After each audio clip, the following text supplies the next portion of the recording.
Bismillahirrahmanirrahim. Assalamualaikum warahmatullahi wabarakatuh. Alhamdulillahirabbil alamin wassalatu wassalamu ala asyrafil anbiya'i wal mursalin wa ala alihi wa ashabihi ajma'in. Jamaah yang dirahmati Allah, kita bersyukur kepada Allah pada hari ini bisa kembali melanjutkan kajian kita, yaitu pembahasan Sholatul Mukmin atau ensiklopedi salat di jilid yang ketiga. Dan sebelum kita mulai, coba jamaah lihat kanan kiri, mungkin tidak kenal, silakan kenalan. Sambil teman-teman kenalan, sambil mendengarkan, kalau di antara jamaah ada atau punya keluarga atau tetangga yang tergolong mustahik zakat dan ingin dimintakan zakat, nanti bisa ketemu saya di parkiran setelah selesai sholat isya. Kemudian di sini ada yang belum punya gamis, angkat tangan. Belum punya gamis panjang? Tidak ada. Alhamdulillah. Semua udah punya. Oh ada. Tapi badannya terlalu besar karena harus sekecil saya. Terus yang belum punya mushaf Al-Quran, angkat tangan.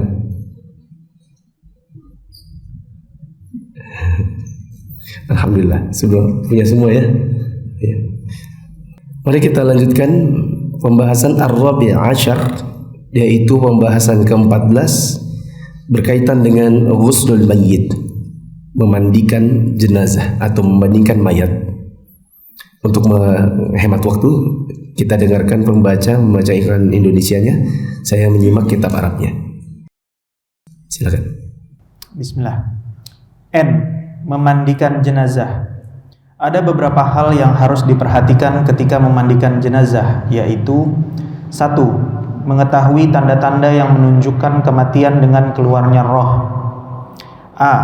Pandangannya mengarah ke atas. Maaf, saya potong dulu.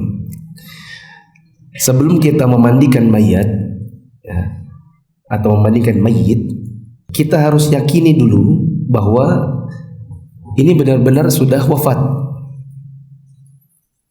Jangan sampai nanti sudah dimandikan ternyata dia hidup pas kita sedang mandikan. Insya Allah tambur semua yang memandikan, kaget nanti. Jadi harus diyakinkan betul bahwa ruhnya sudah keluar dari si mayit ini. Apa tanda-tandanya?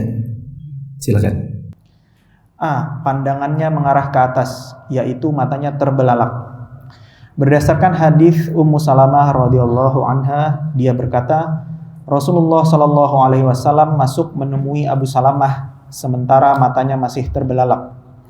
Lalu beliau Shallallahu Alaihi Wasallam memejamkannya seraya bersabda, Inna ruha idza qubida tabi'ahul basaru. Sesungguhnya ketika roh itu dicabut, matanya akan mengikutinya. Kemana mengikutinya? Ke atas. Ke atas, yaitu keluar dari arah ubun-ubun. Coba sekali lagi. Sudah pernah saya tanya, coba pegang ubun-ubunnya yang mana? Karena dulu pas pertama kali saya bilang, coba pegang ubun-ubun, ada yang pegang pusaran rambutnya. Ubun-ubun itu di atas jidat. Dan hari ini masih ada yang salah. Kedua. B. Kedua pelipisnya cekung karena melemasnya rahang bawah dan anggota badan pada umumnya. C. Hidungnya miring ke kanan atau ke kiri. D. Kedua telapak tangannya terpisah atau lemas karena melemasnya otot tangan, sehingga seolah-olah telapak tangannya terpisah. E. Kedua kakinya lunglai. Ia akan menjadi lemas dan terbujur setelah ruh keluar yang sebelumnya ia keras. F. Jantungnya diam dan denyutnya benar-benar berhenti. G. Kulit wajahnya terkadang melebar. Sebaiknya di samping itu semua, perlu adanya kesaksian dari dokter yang terpercaya bahwa si fulan telah meninggal dunia dan rohnya benar-benar telah keluar dari tubuhnya tanpa ada keraguan dan kebimbangan. Kalau kita orang awam, tidak mengerti tentang medis, tidak mengerti juga hal-hal yang berkenaan dengan ilmu syar'i, kadang kita bingung dan butuh bertanya kepada dokter yang terpercaya, meskipun dokternya kafir. Dalam hal ini tidak dibutuhkan soal agama, artinya maunya hanya dokter muslim saja untuk memastikannya. Misalnya seorang muslim sakit dan dirawatnya di rumah sakit Nasrani, dokternya rata-rata atau bahkan yang sedang merawat si mayit ini adalah dokter orang kafir, dokter beragama Nasrani misalnya. Maka kita tidak harus menunggu dokter muslim. Kalau dokter Nasrani ini mengatakan ini sudah tidak ada pak orangnya, sudah diperiksa jenuh nadinya, diperiksa jantungnya, ya, dipegang hidungnya tidak ada nafasnya, atau pakai alat yang tit ketika tit berarti sudah wafat, ya, maka sudah bisa diadakan pemandian mayit. Lanjut. 2. Adab terhadap jenazah sesudah meninggalnya yang terpenting diantaranya ialah A. Memejamkan kedua matanya sebagaimana diterangkan dalam hadis Ummu Salamah radhiyallahu anha.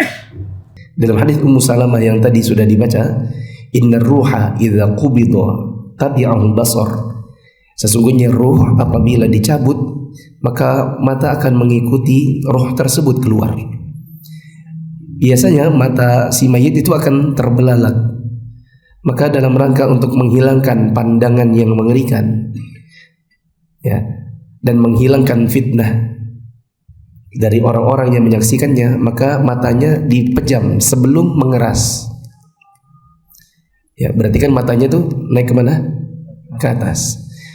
Mumpung masih bisa terpejam, maka dipejamkan, ditahan. Karena kalau terlalu lama, nanti lama-lama tidak bisa nutup kelopak matanya. Yang akan terjadi apabila matanya terbelalak itu dua, disebutkan sebagai ulama kita seperti Syekh Jibril. Seingat saya di buku kecil beliau tentang pengurusan jenazah, ada dua yang dikhawatirkan. Pertama adalah pemandangan yang mengerikan. Kalau kita lihat mayit kok matanya terbuka, terbelalak, itu kan mengerikan. Yang kedua adalah fitnah. Nanti dikira orang, apalagi orang Indonesia, identik dengan su'ul khotimah. Kalau ada orang mati terbelalak ini, ya pokoknya rangkaian-rangkaian setelahnya itu akan mengerikan. Kuburnya sempit, ya, ada ular, ada api. Pokoknya yang sering mereka tonton di sinetron Hidayah, ya, nanti jadinya seperti itu. Padahal bisa jadi bukan karena soal su'ul khotimah atau husnul khotimah, melainkan karena keluarganya tidak mengerti ilmu syar'i. Ketika dia wafat, tidak ada yang memejamkan matanya si mayit. Nah, kita pejamkan, salah satu tujuannya adalah menghindarkan fitnah, ya, nanti akan digunjing oleh tetangga, lalu disebarkan semua aib-aibnya. Itu memang makanya kalau orang begini dan begitu, yang tadinya itu tidak ada yang bicarakan, jadi terbicarakan, timbul fitnah karena tidak ada yang memejamkan mata si mayit. Kedua, B. Mendoakannya. Hal ini sebagaimana hadis Ummu Salamah sebelumnya, yaitu dengan mengucapkan Allahumma ghfir li fulan warfa' darajatahu fil mahdiyyin wakhlufhu fi aqibihi fil ghabirin waghfir lana walahu ya rabbal alamin wafsah lahu fi qabrihi wa nawwir lahu fih. Ya Allah, berikanlah ampunan kepada si fulan dengan menyebut namanya. Ya, si fulan ini nanti diganti dengan namanya. Terus, tinggikanlah derajatnya bersama golongan orang-orang yang mendapat petunjuk. Gantikanlah dia dengan keturunan yang ditinggalkannya. Berikanlah ampunan untuk kami dan dirinya, wahai Rabb semesta alam, dan lapangkanlah kuburnya serta terangilah dia di dalamnya. C. Mengikat tulang dagu si jenazah untuk merapatkan mulutnya. Ya, misalnya dengan cara dikasih perban atau kain diikat di atas kepalanya. Pernah lihat? Ya, apa tujuannya? Untuk mengatupkan mulutnya. Terus? Imam Ibnu Qudamah rahimahullah mengatakan, disunahkan mengikat tulang dagunya dengan perban lebar dan diikat dari atas kepalanya. Karena jika kedua mata dan mulutnya terbuka, lalu tidak dipejamkan hingga tubuhnya menjadi dingin, maka keduanya akan tetap terbuka sehingga ia akan tampak jelek. Bukan tampak jelek, apa ya? Tampak mengerikan. Bukan jelek. Identik kalau jelek itu kata jelek itu konotasinya kayak jelek. Ini bukan jelek, mengerikan. Pemandangan ketika kita lihat ada orang kok mata terbelalak, mulut termenganga, itu seolah-olah dapat siksaan. Nah, ini yang dikhawatirkan. Terus? Selain juga karena tidak aman bila masuk serangga atau air ke dalamnya ketika ia dimandikan. Ya, selain itu, kalau mulutnya menganga, nanti kalau dimandikan, yang tadinya cuma mau dibersihkan sekitaran mulutnya malah masuk air. Lanjut. Dimaklumi bahwa bila sudah menjadi dingin, lalu kedua matanya tetap terpejam dan mulutnya tertutup, maka jenazah akan terlihat baik. D. Melemaskan ruas-ruas persendian tulangnya, termasuk persendian tangan dan kaki, yaitu dengan melenturkan kedua lengan bawahnya ke arah kedua lengan atasnya, dan kedua lengan atasnya ke arah kedua pinggangnya, mengulang-ulanginya. Serta melenturkan kedua betisnya ke arah kedua pahanya, dan kedua pahanya ke arah perutnya, lalu mengulang-ulanginya, supaya persendiannya tetap lentur, sehingga memudahkan bagi orang yang mengurusnya untuk memandikan, mengkafani, membentangkan dan melepas pakaiannya. Cara seperti ini dianjurkan dalam dua kondisi: setelah meninggal sebelum persendiannya kaku karena tubuhnya telah dingin, dan ketika mulai memandikannya.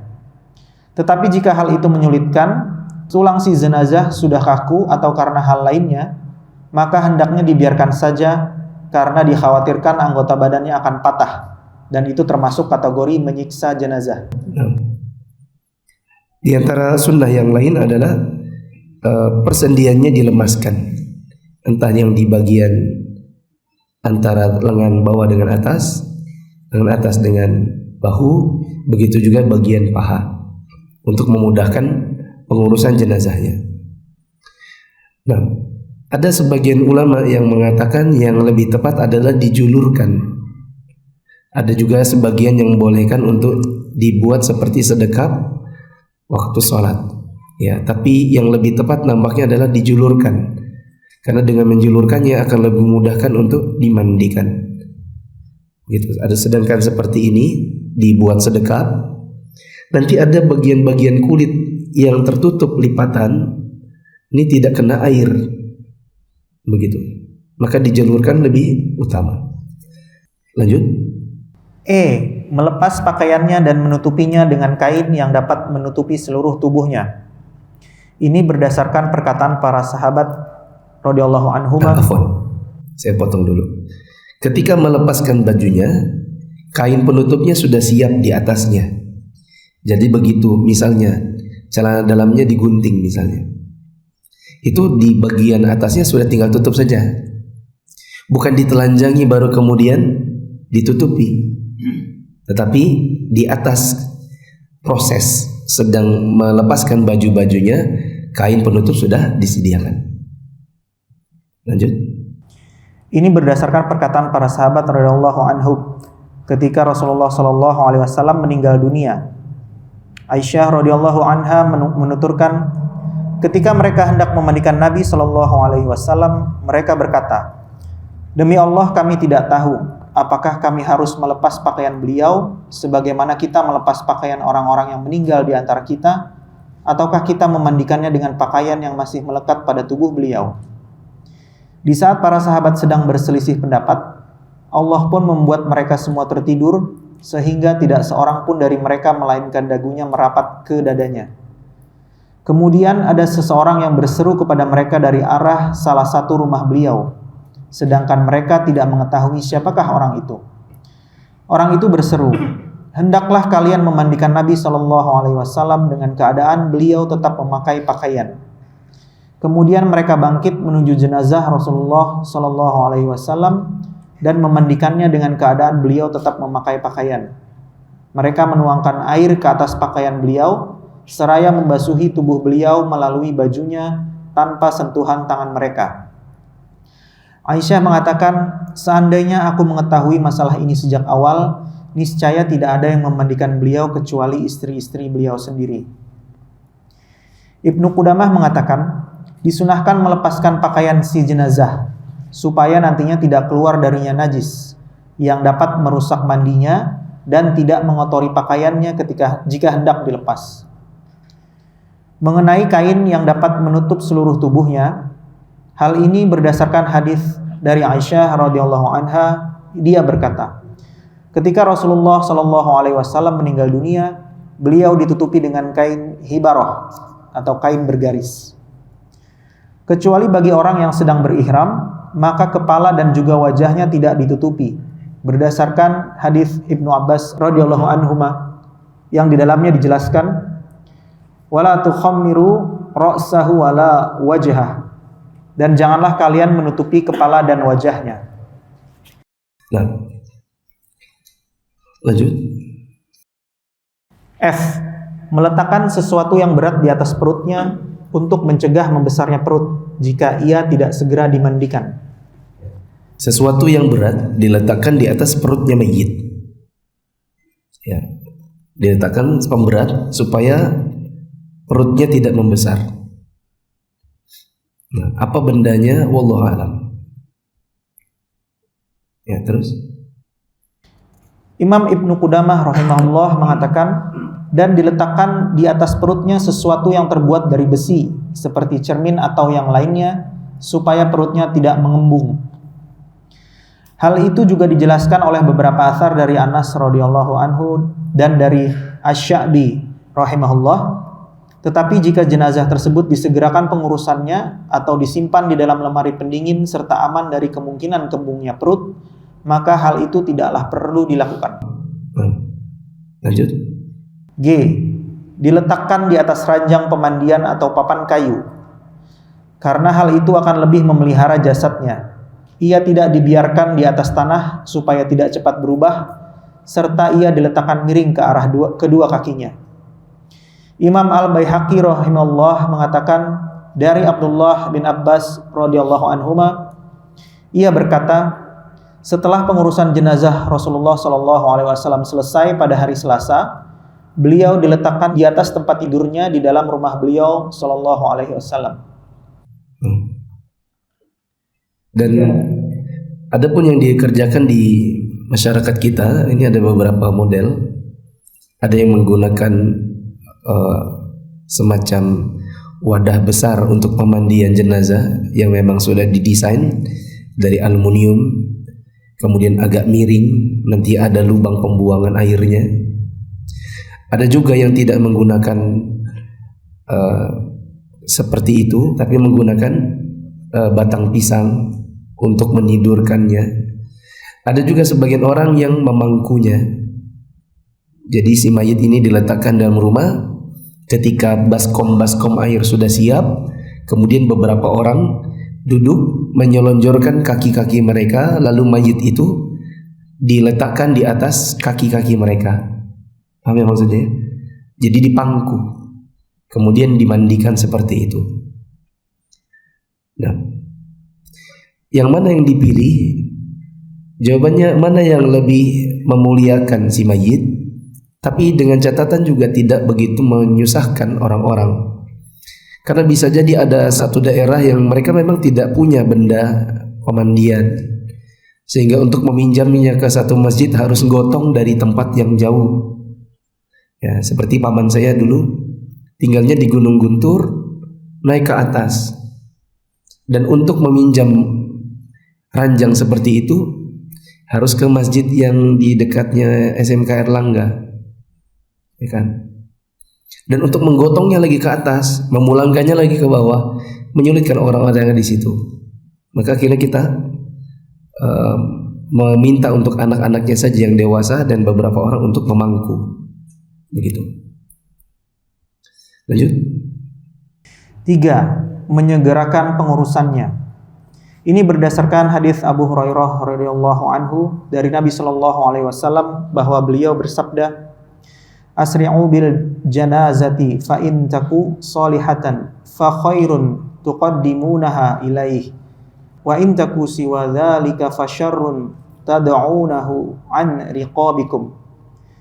Bersegeralah dalam mengurus jenazah, karena jika dia orang yang soleh, maka hal itu adalah kebaikan yang kalian segerakan untuknya. Namun jika dia bukan orang soleh, maka hal tersebut adalah keburukan yang kalian lepaskan dari pundak-pundak kalian. Nah, kalau sudah diketahui seseorang itu wafat, maka yang terbaik adalah al-isra', yaitu mempercepat pengurusannya dan tidak menunda-nunda. Sebagian orang, karena memang mungkin di zaman sekarang sulit untuk dihindari, di mana anak misalnya kerja di luar kota, atau istri meninggal, suaminya sedang di lokasi. Ya, akhirnya ditunggu anggota keluarganya yang berasal dari jauh. Hingga ada sebagian orang yang wafatnya di pagi hari, sementara tiket habis, kemudian kalaupun ada landingnya malam, baru dikerjakan besoknya lagi. Ya. Dan ini yang seperti ini dimakruhkan, karena berarti tidak sesuai dengan sunnah Nabi SAW, yaitu al-isra' bil janazah, menyegerakan pengurusan jenazah. Begitu. Nabi SAW mengatakan tadi, disebutkan asri'u bil janazah fa in taku salihatan fa khairun tuqaddimunaha ilaih. Segerakan pengurusan jenazah. Alasannya adalah kalau jenazah ini adalah orang yang baik, maka ini adalah kebaikan yang kalian segerakan untuk dirinya.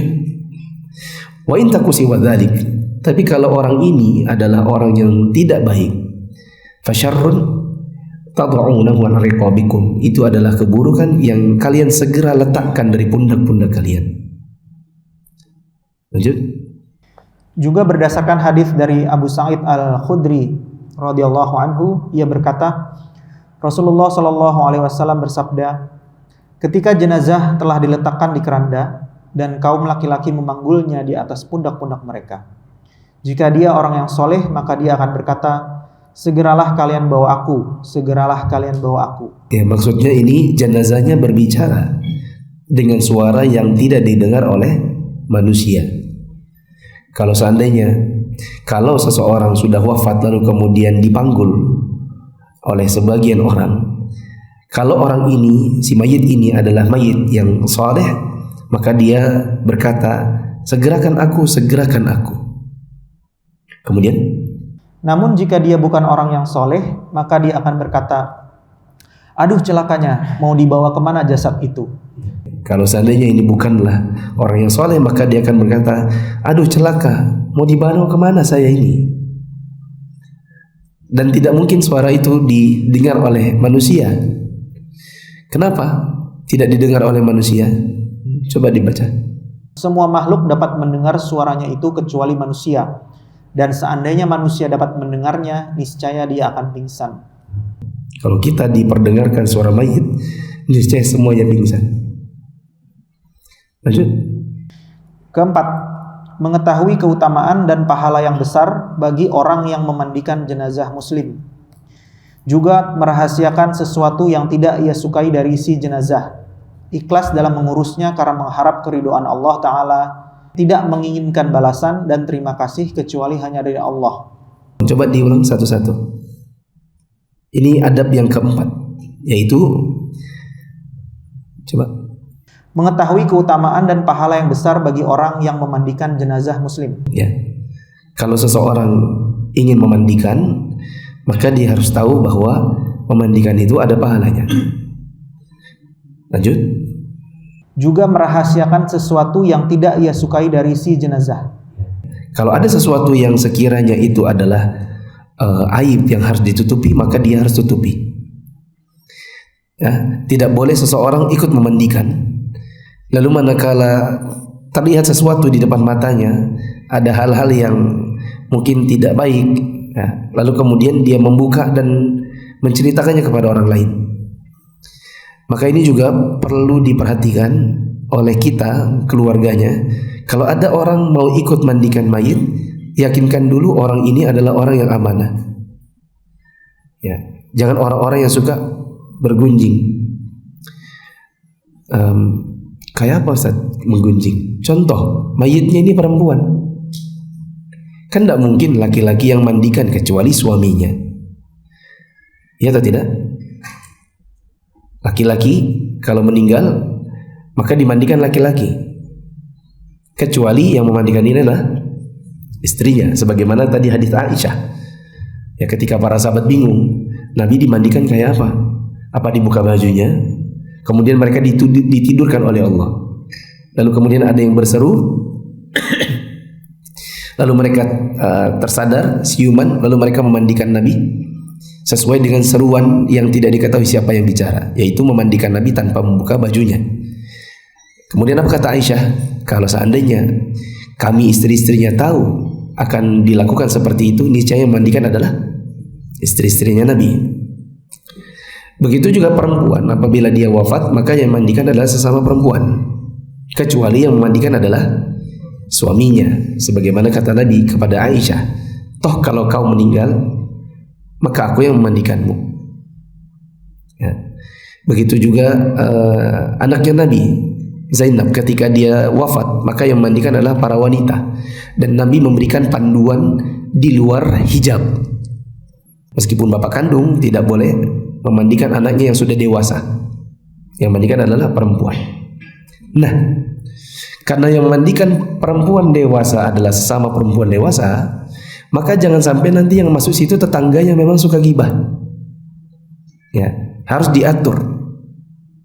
Kalau ada yang mau ikut-ikut, oh mohon maaf Bu, ini dipesani suaminya, yang memandikan hanya ibu fulana, fulana, fulana, yang diketahui itu ada ilmunya. Atau kalaupun tidak ada ilmu dari sisi ini, maka paling tidak orang-orang ini dianggap amanah. Lalu kemudian nanti ada ustadz yang memandu dari luar kain.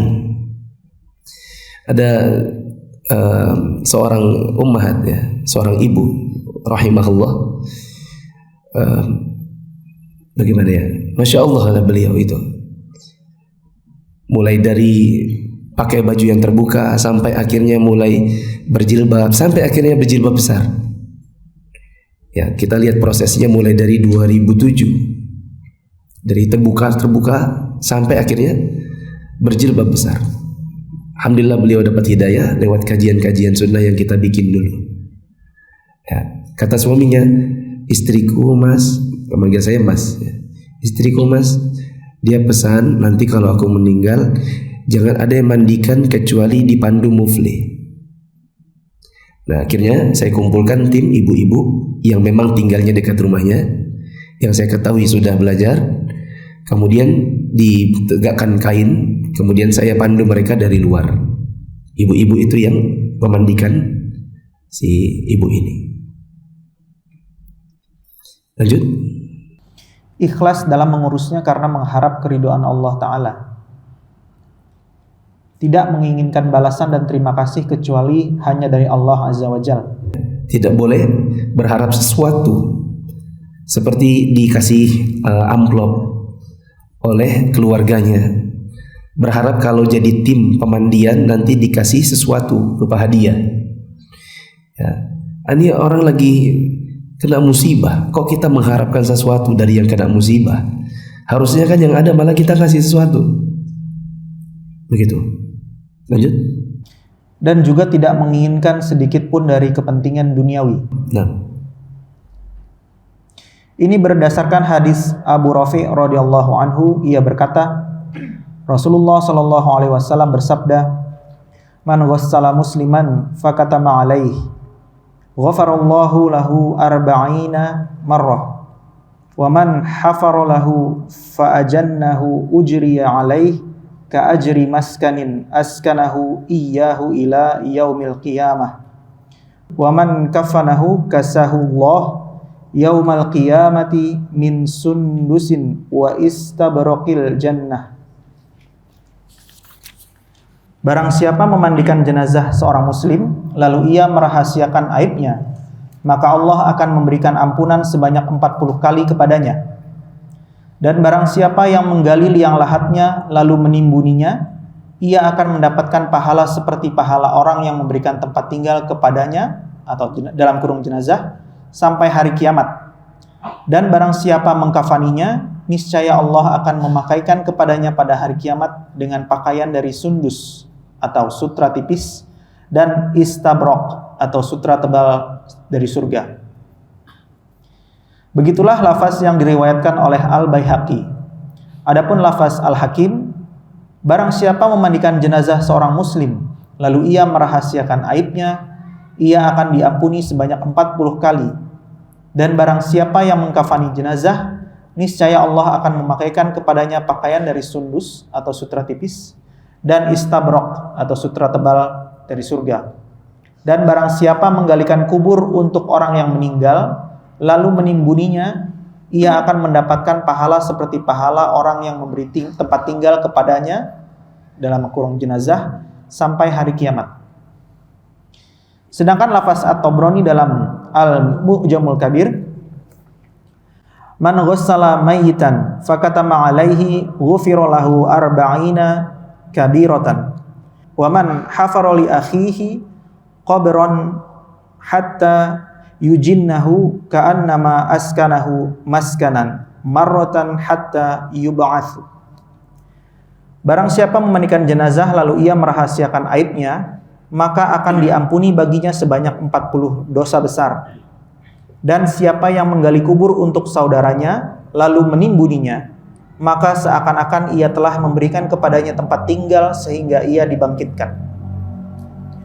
Juga berdasarkan sabda Nabi SAW, "Wa man satara musliman satarahullahu fid dunya wal akhirah. Wallahu fi aunil 'abdi ma kana al-'abdu fi 'aini akhihi." Wallahu fi auni al-'abdi. akhihi. Wallahu fi auni al-'abdi ma kana al-'abdu fi auni akhihi. Terus, dan barang siapa menutupi aib seorang muslim, Allah akan menutupi aibnya di dunia dan di akhirat. Dan Allah akan selalu menolong seorang hamba selagi hamba itu menolong saudaranya.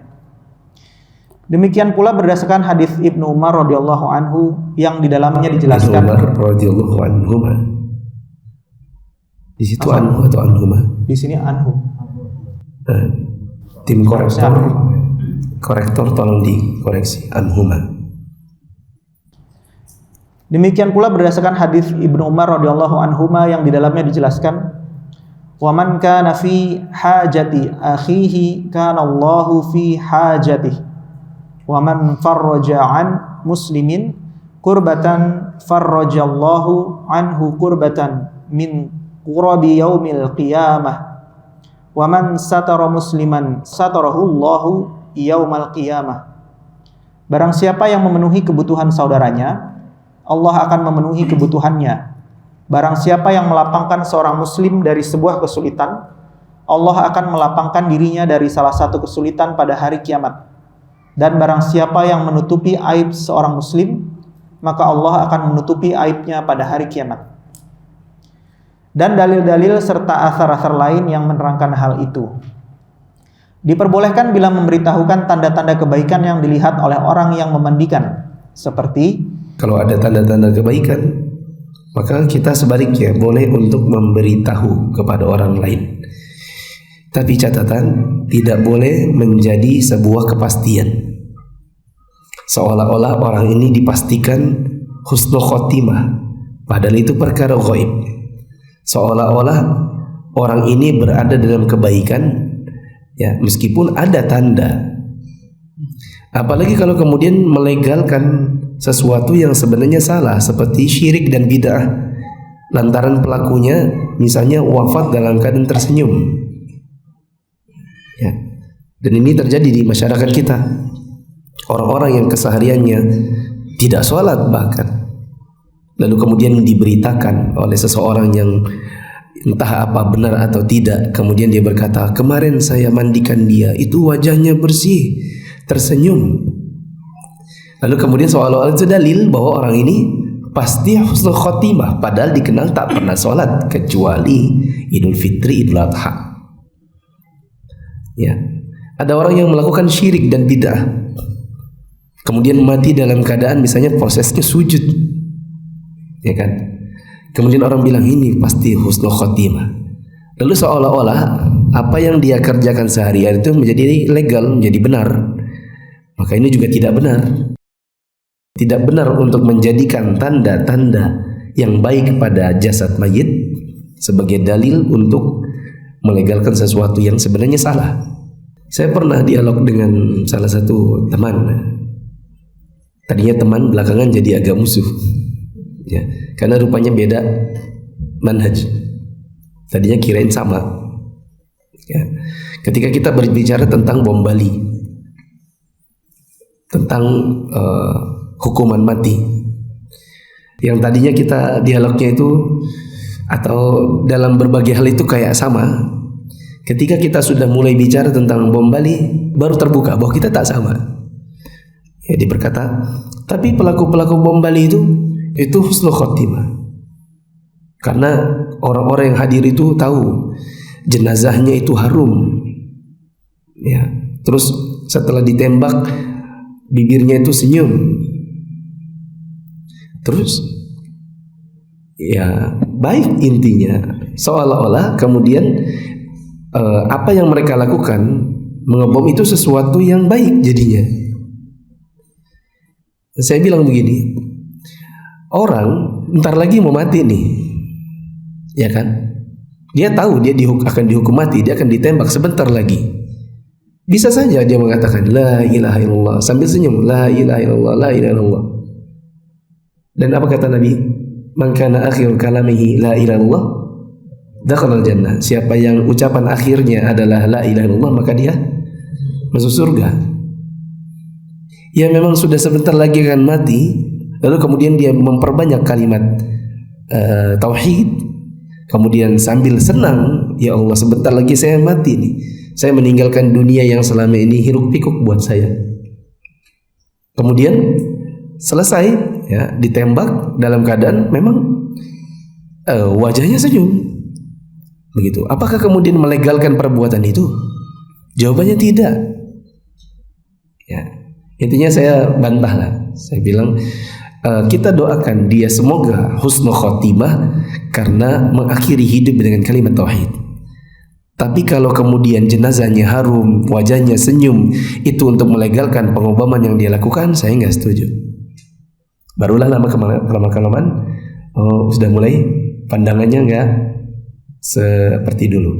Tatapan mata kita, oh memang kita beda aliran, begitu. Terus diperbolehkan bila memberitahukan tanda-tanda kebaikan yang dilihat oleh orang yang memandikannya seperti wajah yang memutih, senyuman, atau tanda-tanda lainnya yang mengisyaratkan kebaikan. Adapun tanda-tanda yang menunjukkan keburukan, hal itu tidak boleh diberitahukan. Karena hal itu dapat membuat sedih keluarga orang yang meninggal dan menyakiti perasaan mereka. Perbuatan ini termasuk kategori ghibah. Akan tetapi, seandainya dia berkata, sesungguhnya ada beberapa orang yang meninggal yang tampak hitam atau lainnya, maka hal itu diperbolehkan. Ya. Seperti dalam rangka untuk mentahdzir perbuatan maksiat. Misalnya seseorang berkata dia menjadi khotib Jumat. Ya, di desanya dia sering khutbah atau ceramah. Dan kalau ada kematian, dia sering menjadi orang yang ditunjuk untuk memandikan mayat. Kemudian dia mentahdzir perbuatan maksiat dengan berkata, ada sebagian orang yang kami pernah mandikan, badannya menghitam, baunya membusuk, mukanya seperti ketakutan, matanya terbelalak, tapi tidak disebutkan si fulan dan si fulan. Maka ini tidak mengapa. Ya. Apakah ada yang seperti itu? Sepertinya memang banyak, cuma jarang diceritakan. Karena orang tahu kalau menceritakannya nanti bisa timbul mudarat yang lain. Nah, lanjut. Imam Ibnu Qudamah berkata, dan jika dia melihat suatu kebaikan, seperti tanda-tanda kebaikan berupa wajah yang bercahaya, senyum, dan sebagainya, maka dianjurkan untuk menyampaikan hal tersebut, agar rasa kasih sayang terhadapnya semakin bertambah dan bisa menjadi motivasi bagi orang lain untuk meniru langkahnya serta mengikuti perjalanan hidupnya yang baik. Ya, tolong ini digarisbawahi atau distabiloi. Catatan saya tadi, bila ada orang wafat dalam keadaan wajahnya memutih, kemudian dia tersenyum, ya, maka ini diperbolehkan untuk menceritakannya dalam rangka untuk kasih sayang pada dirinya dan supaya orang termotivasi untuk mengikuti jejak langkahnya. Catatannya adalah jejak langkah yang benar. Adapun mengikuti jejak langkah yang salah dengan alasan seperti itu, maka tidak boleh. Ya. Karena memang kita akui ada sebagian orang yang sehari-harinya dia soleh, kemudian mengikuti sunnah bahkan, tapi di akhir hayatnya Allah ubah hidayah untuk dirinya, sehingga dia mengakhiri hayatnya dalam keadaan bukan mayit yang baik. Dan ada orang yang sehari-hari melakukan kejahatan, suka melakukan maksiat, syirik, bid'ah dan lain-lain, kemudian di akhir hayatnya Allah kasih hidayah, dan akhirnya dia mengakhiri hayatnya dalam keadaan mengerjakan sunnah, menjadi orang yang taat, ya. Dan orang tidak mengetahui itu kecuali zahir yang biasa dilihat dalam keseharian. Oh, si fulan itu dulu pemabok, tapi bagus saja matinya. Terus itulah sholat tiap hari di masjid, matinya kayak gitu. Lalu kemudian orang membalikkan pemahaman. Oh, kalau begitu tidak apa-apa maksiat, yang penting husnul khotimah. Dan apa gunanya sholat kalau dia tidak husnul khotimah? Ya, seolah-olah nanti maksiat itu nggak apa-apa, yang penting ujung hayatnya. Lah, siapa yang tahu seseorang matinya itu kayak apa? Siapa yang tahu seseorang wafatnya di mana dan seperti apa bentuknya? Ya, dan ini pemahaman masyarakat kita kebanyakan. Anda berhijrah dan bingung belajar Islam dari mana? Yuk ikut MIA. Mufid Islamic Academy atau MIA adalah sebuah program pembelajaran Islam melalui pembahasan kitab-kitab para ulama yang dibahas secara terstruktur dan berjenjang. Untuk informasi lebih lanjut tentang pendaftaran, teman-teman bisa mengakses di media sosial Mufid TV Official, baik yang ada di Telegram, YouTube, Instagram, maupun di Facebook. Assalamualaikum warahmatullahi wabarakatuh.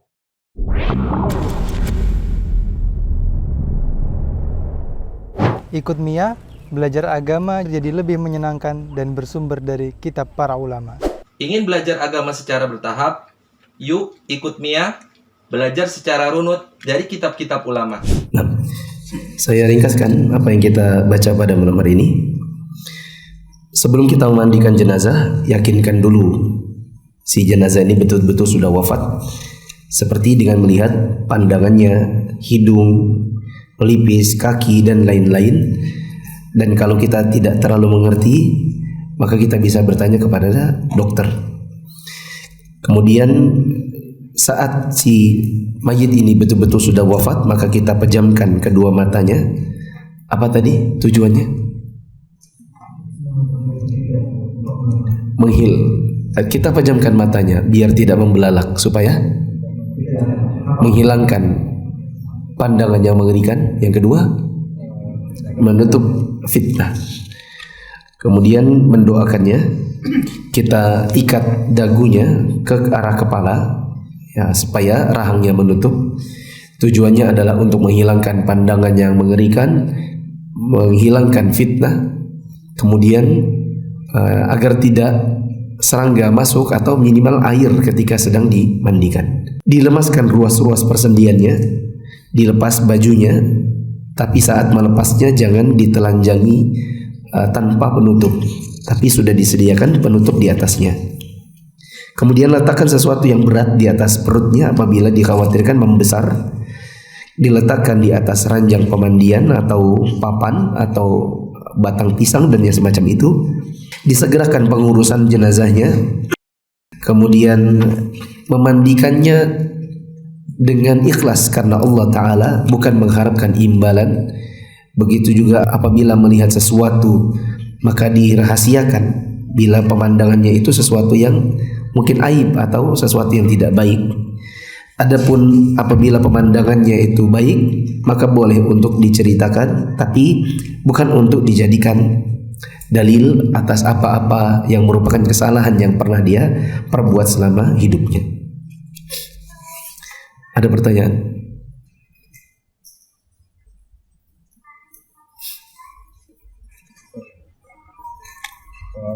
Kalau meninggalnya orang itu di luar daripada daerah asalnya, terus misalkan atau dia sedang safar untuk bekerja, terus dia meninggal di tempat kerjanya. Terus kadang ada kalau tempat asalnya jauh, dia diformalin gitu, Ustaz. Itu bagaimana hukumnya?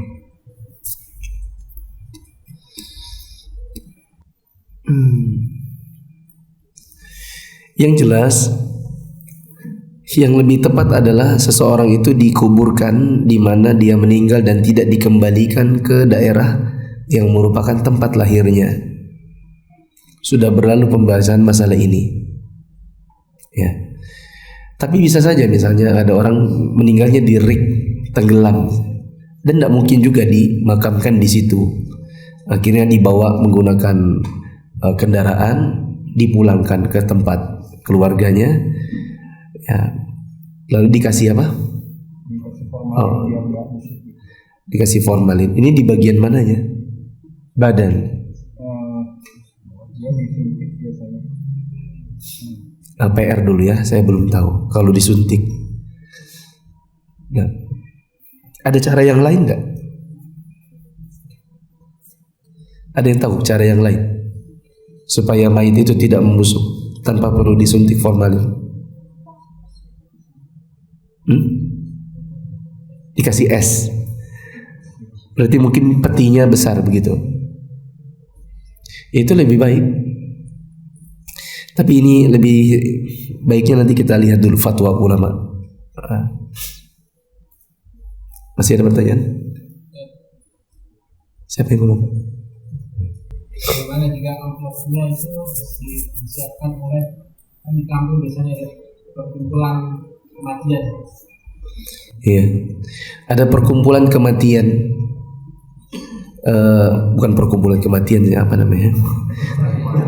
Rukun kematian. Oh, perkumpulan kematian.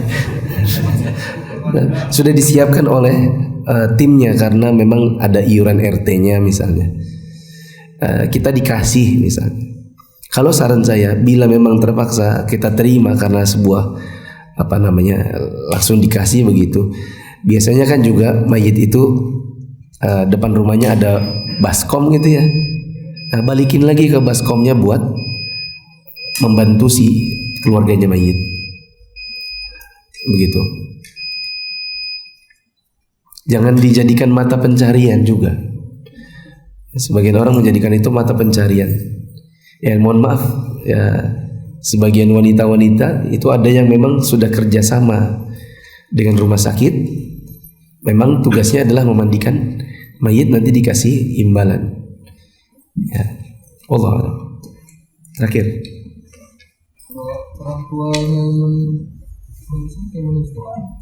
Orang tuanya non Islam. Terus? Oh, tidak perlu dimandikan, cukup dibungkus. Saya bilang dibungkus, maksudnya bukan untuk dikafani kayak muslim. Tidak ada kewajiban juga kita untuk mengkafani atau mengurus jenazahnya orang kafir, kecuali semata-mata untuk menghindarkan bau busuk dan penyakit manakala dia tidak dikuburkan. Jadi hanya sekedar dibungkus kemudian dikubur, seperti itu. Dan biarkan saja anggota agamanya mereka yang mengerjakan jenazahnya. Ya, kalau adanya anaknya Islam, maka anak Islam tidak ikut-ikutan. Begitu. Subhanakallahumma wa bihamdika asyhadu an la ilaha illa anta astaghfiruka wa atubu ilaik. Wassalamualaikum warahmatullahi wabarakatuh.